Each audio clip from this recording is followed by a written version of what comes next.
अस्सलामुअलैकुम आदाब। मैं सैयद जावेद हसन।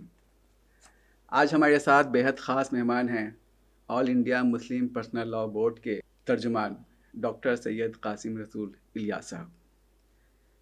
इलियास साहब इन दिनों बिहार के दौरे पर हैं। आज इनसे कुछ ख़ास मुद्दों पर कुछ चीज़ें समझने की कोशिश करेंगे जो कौमी सतह पर रूनुमा हो रही हैं। जैसा कि आपको पता है कि अभी हाल में प्राइम मिनिस्टर नरेंद्र मोदी गुवाहाटी गए हुए थे कामाख्या मंदिर की योजना के सिलसिले में। उन्होंने कहा था, जो एक उनकी तकरीर थी उसमें उन्होंने कहा कि आज़ादी के बाद सत्ता में रहने वाले लोग पूजा स्थलों के महत्व को नहीं समझ सके, राजनीतिक कारणों से अपनी ही संस्कृति पर शर्मिंदा होने की प्रवृत्ति स्थापित की। कासिम साहब ये समझना चाह रहे हैं कि ये प्राइम मिनिस्टर का लैंग्वेज है, उस प्राइम मिनिस्टर का जिसने संविधान की शपथ ली और उस संविधान में सेकुलरिज्म भी शामिल है। ये लहजा क्या बताता है? ये लहजा असल में वो आरएसएस का जो मंशा है कि इस मुल्क को एक हिंदू राष्ट्र में तब्दील किया जाए, ये वो ये लहजा उसी की तरफ, उसी की अक्कासी कर रहा है। अब बात ये असल में कि अगर प्रधानमंत्री को इस मुल्क को हिंदू राष्ट्र बनाना है या हिंदू राष्ट्र की दिशा में ले जाना है, तो पहले तो ये हिंदू राष्ट्र को डिफाइन करना चाहिए आपको कि हिंदू राष्ट्र से मुराद क्या है। हिंदू राष्ट्र के अंदर एजुकेशन सिस्टम क्या होगा, आर्थिक नीतियाँ किस बुनियाद पर बनेगी, क्या मनुस्मृति का कानून लागू होगा हिंदुस्तान के अंदर, क्या होगा। इसलिए कि देखिए, मुल्क जब आज़ाद हुआ था उसके सामने ये ऑप्शन अवेलेबल था। पाकिस्तान इस्लाम के नाम पर बना था, तो हिंदुस्तान के सामने ये ऑप्शन मौजूद था कि वो भी हिंदू राष्ट्र का फैसला करता। लेकिन यहाँ के जो उस वक्त के बुद्धिजीवी लोग थे, जिसमें सब शामिल थे, यानी बड़े बड़े विद्वान शामिल थे, हिंदुओं के बड़े बड़े रहनुमा शामिल थे, उन्होंने महसूस किया कि अगर हिंदुस्तान को आगे बढ़ना है, प्रोग्रेस करना है, तो हिंदू राष्ट्र के बुनियाद पर हिंदुस्तान आगे नहीं बढ़ सकता है। तो यहाँ के लिए जो सिद्धांत और जो उसूल मरतब किए गए वो वही थे, डेमोक्रेसी, सेकुलरिज्म, जमहूरियत और आपकी फेडरलिटी, ये सब चीज़ें को शामिल किया गया। Justice, social justice, economic justice, liberty, fraternity. तो तो इसका मतलब ये कि लोगों ने महसूस किया था कि भाई आज की प्रोग्रेसिव सोसाइटी के अंदर ये जो प्राचीन सभ्यता, प्राचीन काल की जो चीज़ें हैं वो आज के दौर में नहीं चल सकती। और मेरे ख्याल से ये सही फैसला था। ये जो इस वक्त हिंदू राष्ट्र की बात ये लोग करते हैं, उससे अगर मुराद सिर्फ मंदिरों की तामीर है, उससे अगर मुराद ये है कि वो पूजा पाठ का निज़ाम है, तो ये यानी इसका किसी मुल्क का कोई कंसेप्ट नहीं हो सकता है। तो हमारे मुल्क में ये बात तय की गई थी इब्तदाई में कि ये मुल्क स्टेट का अपना कोई रिलीजन नहीं होगा। स्टेट रिलीजन के सिलसिले में न्यूट्रल होगी। स्टेट किसी खास रिलीजन की तरफ उसका कोई झुकाव नहीं होगा, सबसे इक्वल डिस्टेंस मेंटेन करेगी, धर्मनिरपेक्ष राष्ट्र होगा।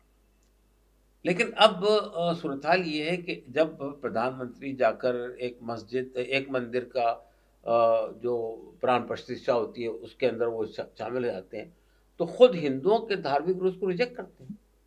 तमाम शंकराचार्य ने कहा कि बिल्कुल गलत बात है, ये किसी राजनेता का काम नहीं है, धर्मगुरुओं का काम है। तो मेरा कहना ये है कि ये जो मैं आपको यकीन दिलाता हूँ, ना तो प्रधानमंत्री के सामने या आरएसएस के सरसंघचालक के सामने हिंदू राष्ट्र का कोई कंसेप्ट है, कोई तस्वुर है। ये सिर्फ लोगों को बेवकूफ़ बनाने के लिए एक लफ्ज़ कॉइन किया गया है। तो ये इस बुनियाद पे वो समझ रहे हैं कि हिंदुओं के जज्बात को बरंगेज़ता करेंगे, उनके इमोशन को भड़काएंगे और उनका वोट हासिल करेंगे। आपने कहा कि मुसलमानों को अलग थलग कर देना, उसकी एक मिसाल जो है वो, जैसा कि उत्तराखंड असेंबली ने यूसीसी बिल पास कर दिया। इसमें एक जो बहुत इंटरेस्टिंग चीज़ है, उसमें एक तरफ जहाँ मुस्लिम औरतों के इद्दत का मामला था उसको ये लोग खारिज करते हैं, उस पर रोक लगाते हैं, वहीं लिव इन रिलेशनशिप पर को बल्कि ये लोग मान्यता देते हैं। तो ये किस तरह का समाज ये लोग कायम करना चाहते हैं। और उसमें एक ख़ास बात ये भी है कि आज ही हम देख रहे थे सुप्रीम कोर्ट ने एक फैसले में कहा कि शादी के निज़ाम को कमज़ोर नहीं करना चाहिए। मामला ये था कि एक गैर शादीशुदा औरत सरोगेसी से माँ बनना चाहती थी। तो आप इसको किस नज़र से देख रहे हैं? देखिए, यही तो कॉन्ट्रडिक्शन है। जब आप हिंदू राष्ट्र की बात करते हैं, प्राचीन संस्कृति की बात करते हैं, तो प्राचीन संस्कृति में और हिंदू राष्ट्र में लिव इन रिलेशनशिप की क्या जस्टिफिकेशन है? लिव इन रिलेशनशिप एक वेस्टर्न कंसेप्ट है। शादी को वो समझते हैं गलत बंधन है। हमको साथ जब तक दोनों साथ रहें, चाहे साथ रहें, जब तक अलग होना चाहे अलग हो जाएं। बच्चे पैदा होंगे तो किसकी रिस्पॉन्सिबिलिटी होगी? यानी शादी का जो निज़ाम है वो सिर्फ मियाँ बीवी, औरत मर्द की सिर्फ जिस्मानी ज़रूरत पूरी नहीं करता है, एक समाज की, एक ख़ानदान की, एक नए देश के निर्माण की पूरी ज़रूरत पूरी करता है। तो आप मुझे बताइए कि साहब, आपने यहाँ पे यूनिफॉर्म सिविल कोड को लागू किया उत्तराखंड में, और यूनिफॉर्म सिविल कोड में आपने जो बातें कही है वो सेल्फ कंडक्टरी है। दूसरी बात ये कि हमारे मुल्क में ठीक है, ये पर्सनल लॉ का मैटर जो है वो कंकरेंट लिस्ट में है, यानी स्टेट भी बना सकती है कानून और सेंटर भी बना सकता है कानून। लेकिन इसमें एक बुनियादी बात ये है कि सेंटर के किसी कानून को आप कॉन्ट्रडिक्ट नहीं करेंगे। स्टेट जो भी कोई कानून बनाएगी तो सेंटर के किसी कानून को कॉन्ट्रडिक्ट नहीं करेगी। आप बताइए कि सेंटर का एक कानून है शरीयत एप्लीकेशन एक्ट 1937। अब इस कानून के अंदर बहुत सारी ऐसी बातें तय की गई हैं जो उस कानून को कॉन्ट्रडिक्ट करता है, एक बात। दूसरी बात यह है कि आप उसमें ये कह रहे हैं कि साहब बाईगेमी को आपने बंद किया। पहली बात तो ये कि ये प्रोपगंडा किया जाता है कि मुसलमानों के यहाँ 4-4 शादियाँ होती है, 25-25 बच्चे होते हैं। आप एदाद शुमार बताइए, स्टैटिस्टिक्स बताइए। स्टैटिस्टिक्स ये बताते हैं, खुद गवर्नमेंट के अपने स्टैटिस्टिक्स ये बताते हैं कि मुसलमानों में ताद्दुद अज़वाज के वाक़यात गैर मुस्लिमों से, हिंदुओं से, ईसाइयों से कम हैं। तो ये हवा क्यों खड़ा कर रहे हैं आप? दूसरी बात ये कि देखिए, इस्लाम ने ये नहीं कहा कि आप 4 शादियाँ करो और 2 शादियाँ करो। इस्लाम ने ये कहा कि अगर आप एक से ज़्यादा शादी कर रहे हैं तो आपको दोनों बीवियों के दरमियान में इंसाफ करना चाहिए। और आप मुझे बताइए कि देखिए, होता क्या है कभी कभी कि आपने शादी की, आपकी कोशिश और ख्वाहिश के बावजूद भी बच्चा नहीं हुआ आपको। तो अब एक घर में एक ख्वाहिश होती है कि भाई मेरी औलाद हो, मेरी संतान बढ़े आगे, मेरा कुनबा चले आगे।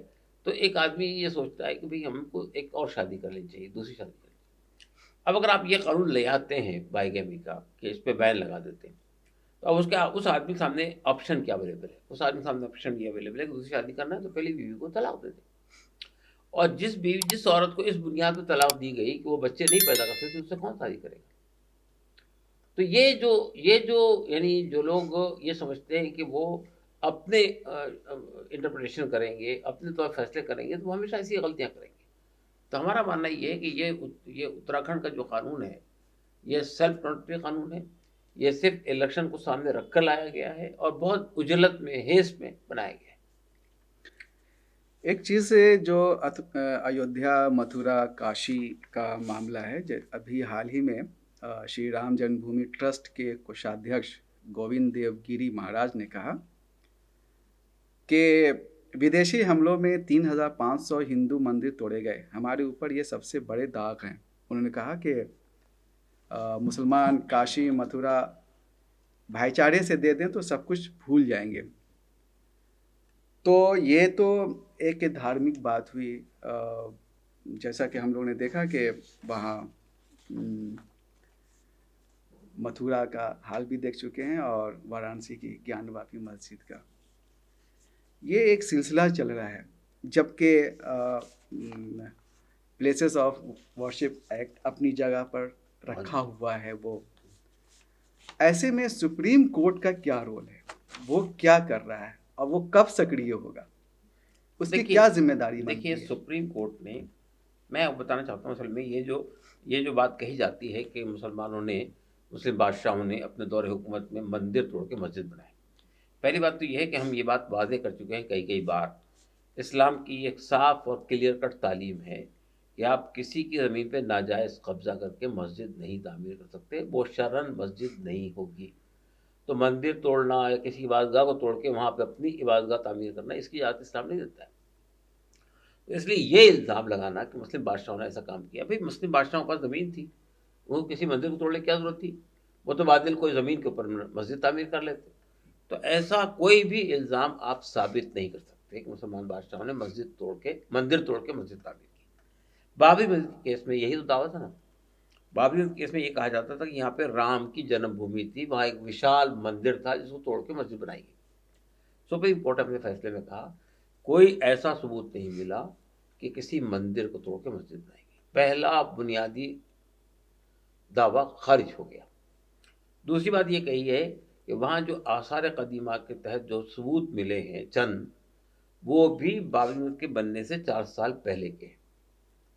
तीसरी बात ये कही उस फैसले के अंदर कि साहब मस्जिद में जो मूर्तियाँ रखी गई थी 22 दिसंबर 1949 को, वो गैर कानूनी, असंवैधानिक और इलीगल काम था।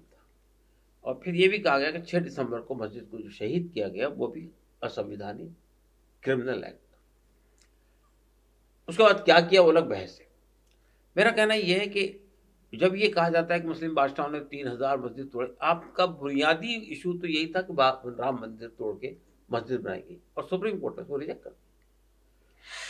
अब मसला यह है कि सुप्रीम कोर्ट ने इस फैसले के अंदर, बाबरी मस्जिद वाले फैसले में, ये बात भी कही थी कि अब हिंदुस्तान में एक ऐसा कानून बन गया है, प्लेस ऑफ वर्शिप एक्ट, जो हिंदुस्तान के सेकुलरिज्म को बाकी रखने का एक कलीदी कानून है।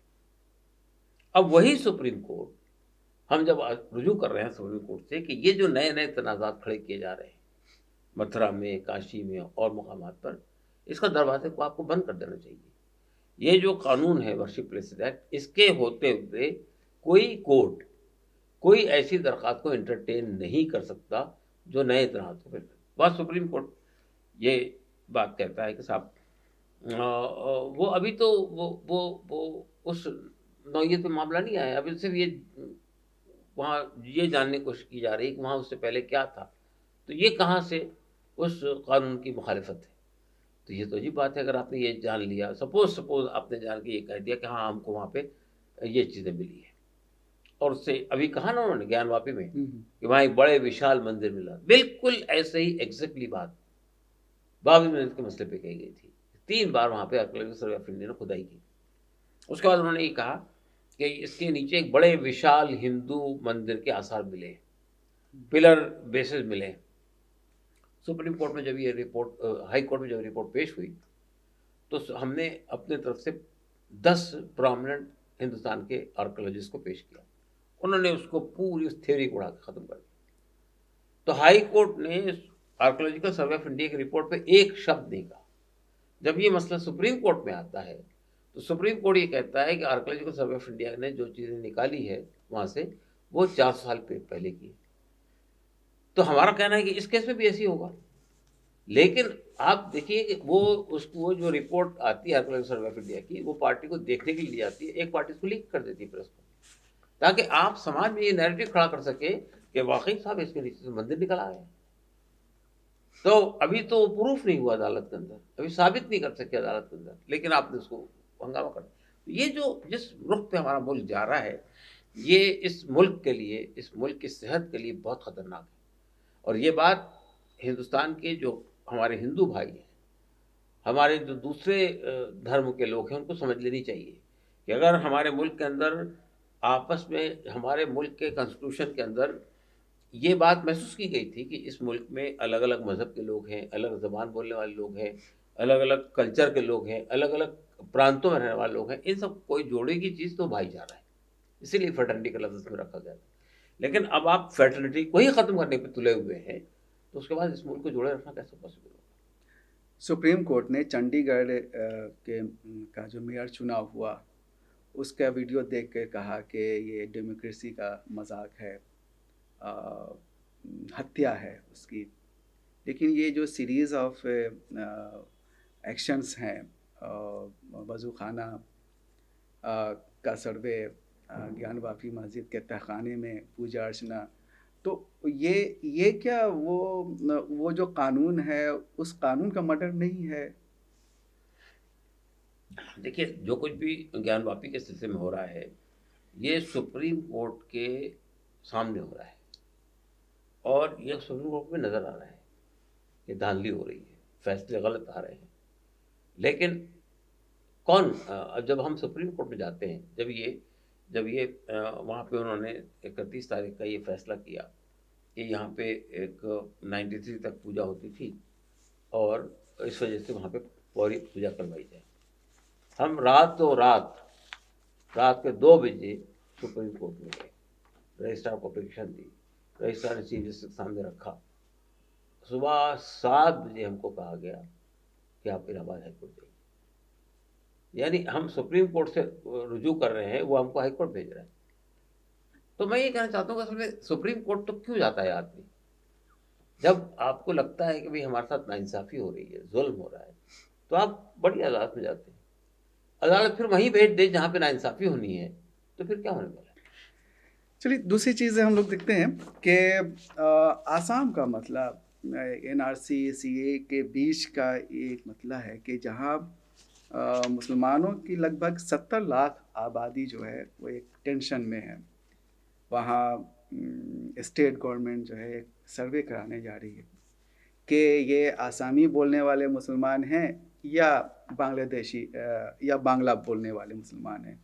कहा जाता है कि असम में कुल आबादी लगभग 3 करोड़ 66 लाख है। इनमें 1 करोड़ 17 लाख के आसपास मुसलमान हैं।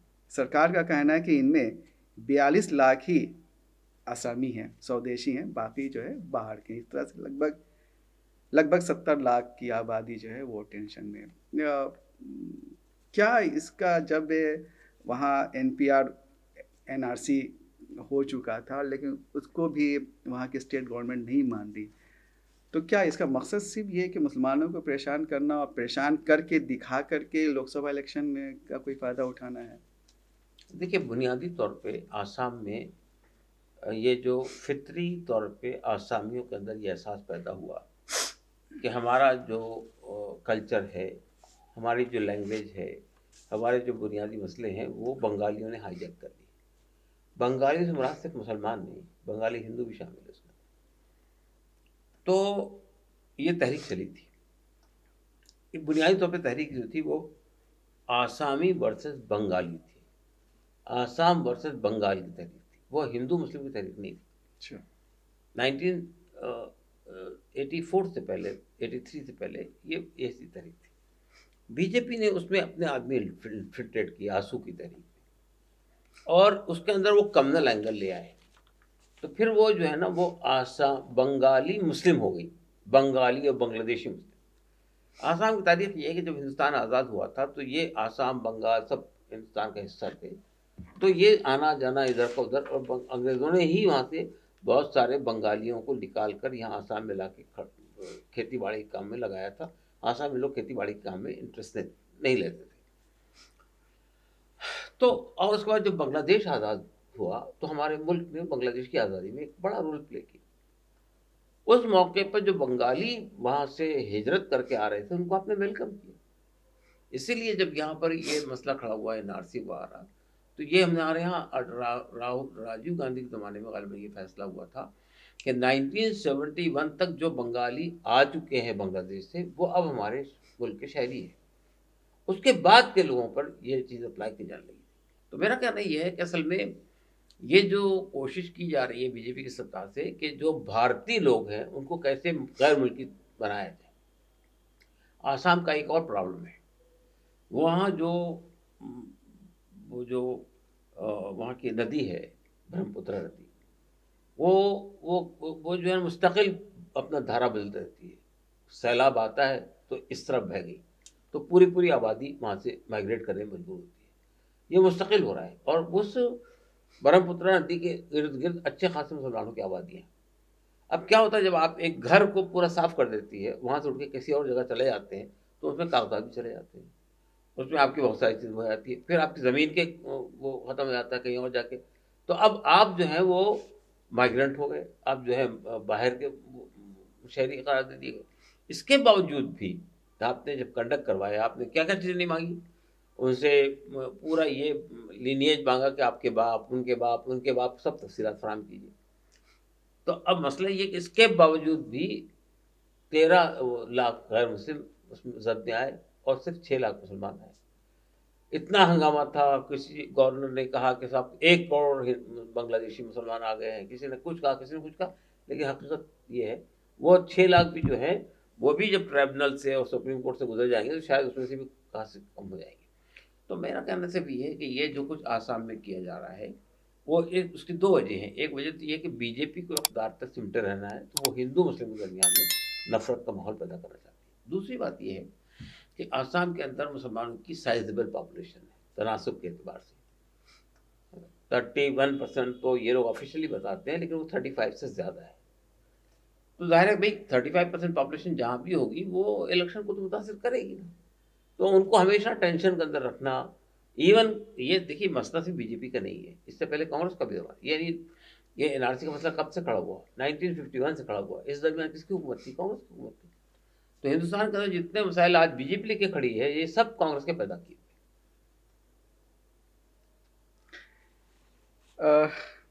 लाल कृष्ण आडवाणी को भारत रत्न दिया गया। अ, क्या उनकी हसूलियाबी रही? यही कि मस्जिद तोड़ दी गई और हिंदुस्तान में एक नई तरह की सियासत शुरू हुई। आडवाणी साहब की हुसूलियाबी यह है कि उन्होंने एक मस्जिद को शहीद करवाया, हजारों लोगों लाखों कारसेवकों को अयोध्या में इकट्ठा करवाया, रथ यात्रा निकाली सोमनाथ से अयोध्या तक के, पूरे मुल्क में नफरत की एक फिजा पैदा की, कई लोगों का कत्लेआम हुआ और ऐसे कई शोशे खड़े किए। मिसाल के तौर पर उन्होंने ये कहा था उस ज़माने में जब वो होम मिनिस्टर थे कि जितनी बॉर्डर के इलाकों में जो मदरसे हैं वो सब दहशतगर्दी के अड्डे हैं। साबित तो नहीं कर सके अपने दौरे हुकूमत में। और फिर उन्हीं के ज़माने के अंदर उसका वाक़या हुआ, पार्लियामेंट अटैक का वाक़या हुआ। पार्लियामेंट अटैक में भी यानी मतलब जो जो कुछ हुआ वहाँ पर, उसमें 4-5 लोगों मुसलमानों को नामजद किया गया और सुप्रीम कोर्ट ने जो फैसला दिया अफजल गुरु के खिलाफ में, वो फैसला का उठा के देख लीजिए। वो फैसला ये कहता है कि कोई डायरेक्ट सबूत नहीं है अफजल गुरु को करेक्ट करने का इस वाक़े से, लेकिन इतना बड़ा जुर्म हुआ, देश की लोकतंत्र पे हमला हुआ, तो to satisfy the conscious of the people he must be hanged. ये कोई फैसला है? तो मेरा कहना ये है कि ये सब चीज़ें किसके दरमियान ने पैदा की? अडवाणी साहब होम मिनिस्टर थे, उन्होंने ज़माने में ये हमला हुआ और फिर उसके बाद बहुत सारे और वाक़यात हुए कि भाई। तो मेरा कहना ये है कि ये हमारे जो पूरी बीजेपी की हिस्ट्री है उसको आप उठाकर देख लीजिए। बीजेपी आरएसएस की ये नफ़रत, बुग़्ज़, इनाद, समाज के अंदर इंतशार पैदा करना और जो है उसके ज़रिए से जो है सत्ता में बने रहना। ये जो 2 पार्लियामेंट से 2 मेंबर ऑफ पार्लियामेंट से लेकर अब हुकूमत तक पहुंचने का जो सेहरा है वो आडवाणी साहब को सर जाता है, लेकिन वो इसी तरह की कार्रवाई हो जाता है। राम मंदिर का मुद्दा बनाया, जबकि आडवाणी खुद कहते थे कि मैं तो धार्मिक आदमी नहीं हूँ, ना कभी मंदिर गया हूँ मैं, लेकिन उन्होंने पूरी मंदिर से खड़ी कर। तो यही उनकी उपलब्धि है, यही उनके लिए भारत रत्न हासिल करने का एजाज़ है। आप वेलफेयर पार्टी ऑफ इंडिया के प्रेसिडेंट भी हैं। मुस्लिम नुमाइंदगी जो है वो दिन पर दिन, चाहे वो पार्लियामेंट में हो या स्टेट असेंबलीज़ में हो, वो घटती जा रही है। क्या रणनीति है आपकी या क्या सोच है उसको बढ़ावा देने की, उसमें इजाफा करने की? देखिए, पहली बात तो ये है कि welfare party of India Muslim political party नहीं है। वेलफेयर पार्टी सबकी पॉलिटिकल पार्टी है। अलबत्ता हमारा मानना ये है कि जिसकी जितनी संख्या है उसकी उतनी हिस्सेदारी होनी चाहिए। दलित है, आदिवासी है, ओबीसीज हैं, मुसलमान हैं, ये वो लोग हैं जो अनरिप्रेजेंटेड है या कम रिप्रेजेंटेड है पार्लियामेंट में भी और असेंबली में भी। और एक ख़ास तबका है 3.5% ब्राह्मण है, उनका रिप्रेजेंटेशन देख लीजिए आप, पार्लियामेंट में देख लीजिए, असेंबलीज में भी देख लीजिए। तो ये जो इनजस्टिस है उसको ख़त्म होना चाहिए। तो एक मसला तो ये है कि ये ख़त्म कैसे होगा? ज़ाहिर बात है पॉलिटिकल पार्टी जब मुसलमानों की संख्या के मुताबिक उनको सीटें देंगी तो मुसलमानों को जीतने के इम्कान जाएंगे। दूसरी चीज़ ये कि ये जो हमारे मुल्क का जो first pass the post system है, ये जो वोटिंग पैटर्न है कि जिसको सबसे ज़्यादा वोट मिला वही जीते जाएगा, चाहे वो 31% वोट ही क्यों ना हो। यानी अक़लियत का वोट से भी आप जीत सकते हैं। इस सिस्टम को जब तक आप बदलेंगे नहीं और जब तक कि आप प्रोपोर्शनल रिप्रेजेंटेशन नहीं लाएंगे इसके अंदर, कि भाई यहाँ से ये कोशिश हो कि हर प्रांत से, हर कम्युनिटी से, हर जात से लोगों का रिप्रेजेंटेशन हो, तभी जाके हम यहाँ पर एक रिप्रेजेंटेटिव डेमोक्रेसी बनाएंगे, तभी जाकर हम एक पार्टिसिपेटरी डेमोक्रेसी बनाएंगे। तो हमारा मानना ये है कि यहाँ पर ये जो सियासी पार्टियाँ अपना वोट हासिल करने के लिए कम्युनिटीज़ को इस कोशिश में रहती है कि वो हमेशा हम पर डिपेंडेंट रहे, उनके लिए मसाइल खड़े कर देगी, उनकी तालीम का मसला, उनकी मईशत का मसला, हर चीज़ के लिए उनको हमेशा यानी एक एक एक कहना चाहिए कि मुतालबाती गिरोह बना देंगे, हमको ये दीजिए, हमको ये दीजिए। मुसलमानों को उन्होंने वहाँ रिड्यूस कर दिया है। मुसलमानों ने 800 साल इस मुल्क में हुकूमत की और आज वो जो है सियासी पार्टियों का फुटबॉल बन गया है। तो मैं हमारा कहना ये है कि देखिए, वेलफेयर पार्टी ऑफ इंडिया बुनियादी तौर पर 2-3 बहुत बुनियादी बातें कहती है। पहली बात तो ये है कि वेलफेयर पार्टी ये कहती है कि हमारे मुल्क में हम सत्ता परिवर्तन के लिए नहीं आए, हम व्यवस्था परिवर्तन के लिए आए। हमारा मानना है कि आप सत्ता में कांग्रेस की जगह बीजेपी को लाइए, बीजेपी की जगह आम आदमी पार्टी को लाइए, आम आदमी पार्टी की जगह पे आप आरजेडी को लाइए, आरजेडी की जगह पे आप समाजवादी पार्टी को लाइए, लेकिन जब तक व्यवस्था में परिवर्तन नहीं होता, सत्ता परिवर्तन से कोई मसला नहीं हो रहा है। जो सूरत हाल कांग्रेस ज़माने में थी, वही सूरत हाल बीजेपी ज़माने में। तो कहना ये है असल में कि व्यवस्था परिवर्तन से क्या मुराद है। व्यवस्था परिवर्तन से मुराद ये कि वो पॉलिसियाँ जो समाज में नाइंसाफ़ी पैदा कर रही है, जो भेदभाव पैदा कर रही है, जो गरीब और अमीर की गल्फ को बढ़ा रही है, वो पॉलिसी को जब तक आप चेंज नहीं करेंगे, सत्ता परिवर्तन से कोई मसला हल होने वाला नहीं है। वेलफेयर पार्टी ऑफ इंडिया ये कहती है कि हम सत्ता परिवर्तन के बजाय व्यवस्था परिवर्तन करना चाहते हैं। हम ये कहते हैं कि हम इस मुल्क में एक वेलफेयर स्टेट कायम करना चाहते हैं। हर सर को छत, हर बदन को लिबास, हर पेट को 2 वक्त की रोटी और हर हाथ को काम, और हर बच्चे को फ्री कंपल्सरी क्वालिटी एजुकेशन, और हर आदमी को इलाज मुआवजे की, स्वास्थ्य की तमाम सुविधाएं उपलब्ध हों। ये एक बात है। दूसरी बात हम ये कहते हैं कि हमारे मुल्क की जो आर्थिक नीतियां हैं वो इस तरह डिज़ाइन की जाए कि जो जो रिसोर्सेज हैं उसमें इक्विटेबल डिस्ट्रीब्यूशन हो। फिर हम ये कहते हैं कि यहाँ का जो लोकतंत्र है वो पार्टिसिपेटरी नहीं है, वो इंक्लूसिव नहीं है, वो उसमें एक गरीब से गरीब आदमी की आवाज़ पार्लियामेंट में नहीं सुनाई देती है, एक मार्जिनलाइज तबके की आवाज़ पार्लियामेंट में सुनाई देती है। तो हम एक ऐसा लोकतंत्र बनाना चाहते हैं जिसमें लोकतंत्र की परिभाषा सिर्फ ये नहीं है कि वो हर 5 साल में इलेक्शन करवा दे। वो उसकी बुनियादी परिभाषा ये है कि उसमें कमज़ोर से कमज़ोर आदमी को भी आवाज़ मिल जाए, वो अपनी बात आप तक पहुंचा सके। तो हम पार्टिसिपेटरी और इंक्लूसिव डेमोक्रेसी चाहते हैं इस मुल्क के अंदर। फिर हम ये कहते हैं कि ये मुल्क किसी एक धर्म के मानने वालों का नहीं है, किसी एक ज़बान बोलने वालों को नहीं है, किसी एक कल्चर का नहीं है। तो ये multi religious, multi cultural, multi linguistic का मुल्क है। तो उसमें जो जो यहाँ निज़ाम ऐसा बनना चाहिए कि जिसमें हम ये कह सकें कि यहाँ कल्चरल फेडरलिज्म है, यानी हर कल्चर को और हर मज़हब को आगे बढ़ने, तरक्की करने के बराबर के मौके हासिल हैं। तो welfare party of India in मुद्दों को लेकर काम करती है समाज में। हमने आपका एक इंटरव्यू देखा था जिसमें आपने कहा कि तमाम हिंदू मौजूदा सियासत को पसंद नहीं करते हैं। आपका ये कौल किस बुनियाद पर है? इस बुनियाद पर है कि मौजूदा सियासत से मुराद आपके ख्याल से कम्युनल सियासत है, जी जी, फासीवादी सियासत है। बिल्कुल। तो हमारा मानना ये है कि 2014 में जब मोदी साहब आए थे पावर में, उनका क्या नारा था? सबका साथ, सबका विकास, सबका विश्वास। जब वो डेवलपमेंट के जो वादे किए थे पूरे नहीं कर सके, तो फिर उन्होंने 2019 में दूसरे मुद्दे बनाए। तो हम उसके बाद भी उनको 37% वोट मिला, तो इसका मतलब मेजॉरिटी के साथ में है।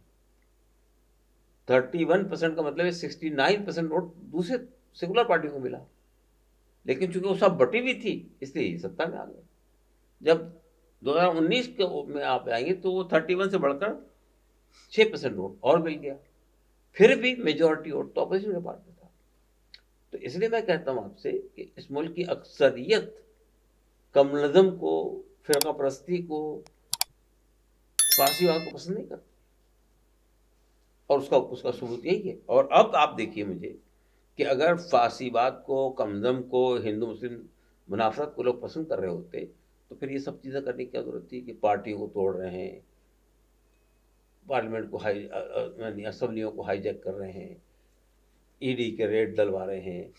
कोई आदमी बोलता है पार्लियामेंट में जोरदार तकरीर करता है तो उसको उसको उसकी सदस्यता ख़त्म कर देते हैं, किसी को जेल भेज देते हैं। बड़े बड़े लोगों को जेल भेज दिया, एक इलेक्टेड चीफ मिनिस्टर को उठा के जेल भेज दिया आपने। ये जो सब हरकतें कर रहे हैं आप, तो ये सबूत है इस बात का कि आपको अक्सरियत पसंद नहीं करती है। सत्ता में बने रहने के लिए आप हिंदू समाज को तोड़ते हैं, सत्ता में बने के लिए आप इमोशनल इश्यूज खड़े करते हैं, सत्ता में बने रहने के लिए आप जो है लोगों को आपस में लड़ाते हैं। तो ये सब ये इस बात को सिद्ध करता है हमारी बात को कि इस मुल्क की अक्सरियत आपको नापसंद। एक आखिरी बात, आप JNU स्कॉलर उमर खालिद के वालिद हैं। उमर खालिद 2020 में जो दिल्ली में दंगा हुआ था उसमें UAPA के तहत उनको गिरफ्तार किया गया और सुनवाई उनकी बेल के लिए नहीं हो पा रही है। बीच में एक बार सुप्रीम कोर्ट के एक जज सुनवाई से अलग भी हो गए थे। अब क्यों नहीं सुनवाई हो रही है, क्या वजह लगती है आपको? वजह ये लगती है कि ये उनको बग़ैर किसी कंक्रीट सबूत और एविडेंस के जेल में जब तक रह सके रहने के लिए ये टालम-टोल का मामला है जिसको आप मुझे बताइए कि उमर खालिद के ऊपर ये इल्ज़ाम है कि दिल्ली में जो दंगे हुए थे उसके ये मास्टरमाइंड थे। दिल्ली में जिस वक्त दंगे हुए थे उमर खालिद बिहार के अंदर दौरा कर रहे थे CAA के सिलसिले, वो वहाँ थे भी नहीं। जब ये अदालत में हमारे वकील ने ये बात रखी तो अदालत ने ये कहा कि दिल्ली में होना ज़रूरी नहीं है। 9/11 का जो काम जिन लोगों ने करवाया था वो मलेशिया में बैठे हुए थे। जब ये कहा गया कि उमर खालिद की एक तकरीर का एक जुमला पेश किया उन्होंने, जो उनकी खिलाफ जो इल्ज़ाम है उसमें एक तकरीर का जुमला है, ट्रंप आएंगे तो हम उनके सामने ये बताएंगे। तो हमारे वकील ने ये कहा कि ये जो जुमला आपने लिया है ये जुमला कहाँ से लिया, क्या आपने उमर की तकरीर कवर की? तो अदालत ने उनका जवाब ये था कि नहीं, हमने अमित मालविया के नहीं, हमने जो है वहाँ से लिया, रिपब्लिक टीवी से लिया। तो रिपब्लिक टीवी से जब पूछा गया तो उनसे पूछा कि आपने कवर किया था तकरीर को? उनका नहीं, हमने अमित मालविया के ट्वीट से लिया जो BJP के IT से रिश्तेदार। ये तो है वो सबूत जिसके बुनियाद पर उमर खालिद को जेल में बंद किया गया। अब आप मुझे बताइए UAPA अगर ना हो तो उमर खालिद कब के बाहर आ जाते? UAPA बेसिकली बगैर किसी सबूत को किसी आदमी को लंबे वक्त तक के जेल में बंद रखने का एक जरिया है। सुप्रीम कोर्ट लोअर कोर्ट में उनकी बेल की एप्लीकेशन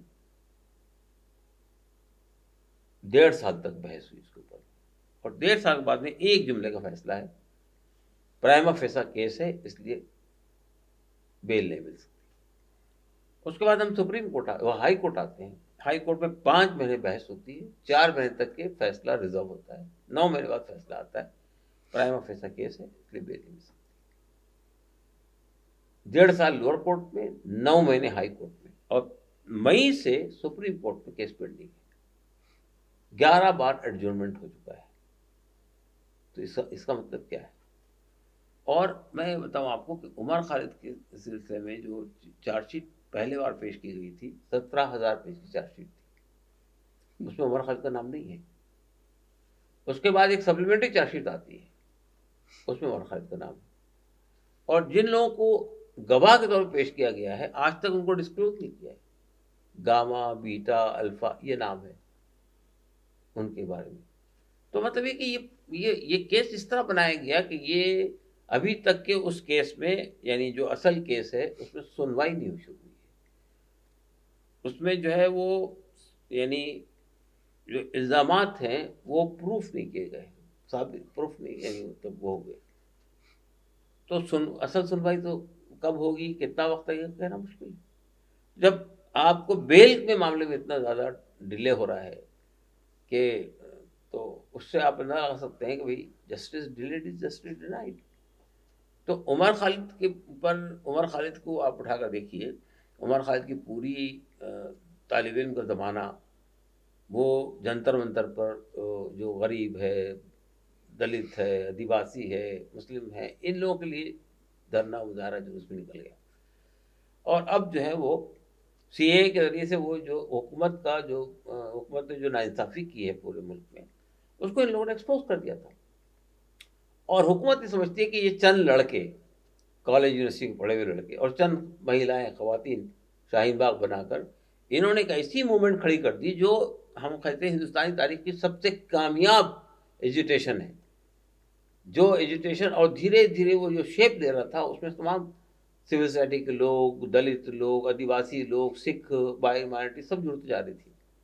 तो ये तो इनके लिए बहुत शॉकिंग था।